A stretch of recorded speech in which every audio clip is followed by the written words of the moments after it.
Netflix put out a show this past weekend called Midnight Mass, and it's essentially the story of the small town that gets a new preacher, and he's seemingly doing miracles in the town, but there's actually like a dark like underbelly to what's going on. And I just wanted to mention it shortly because if you're into this kind of stuff, and if you liked the previous work of the guys whose names are they're slipping my mind right now.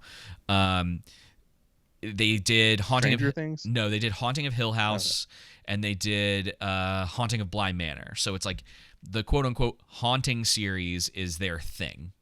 Those are the shows that they've done. This is not a spooky ghost show. They've already kind of like come out and talked about that.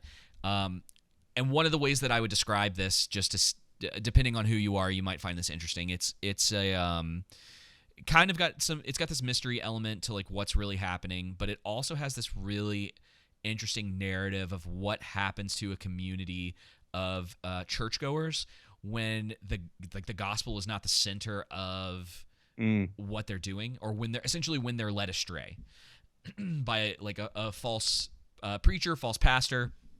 But it's actually a little more nuanced than that, because even the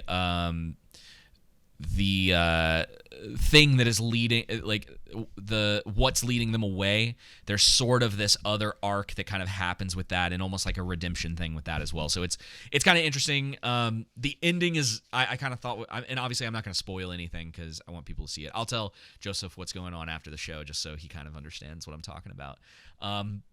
But it kind of, about for half the show, keeps you wondering what's going on and how these quote unquote miracles are happening in the town. And then at the about halfway through, it starts to become like obvious what's happening.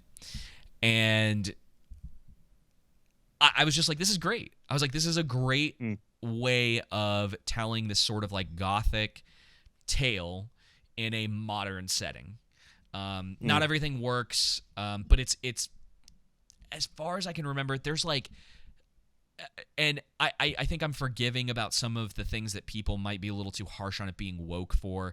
Like one of the sheriff is Muslim, and one of the characters, who's just a terrible person like all around through the entire show, she makes like subtle like racist statements towards him about like terrorism or you know, like not belonging here, like you're not one of us, and you know, different things like that. But it's nothing that goes so over the top, or that hasn't been in movies that kind of were around before a lot of this ideological garbage was there, that you're at the very least it's pretty easy to forgive, because it's not just like in your face all the time. It's very much the story of this town that's down on its luck and thinks that something miraculous is happening to them, when in reality it's darker than that, significantly so.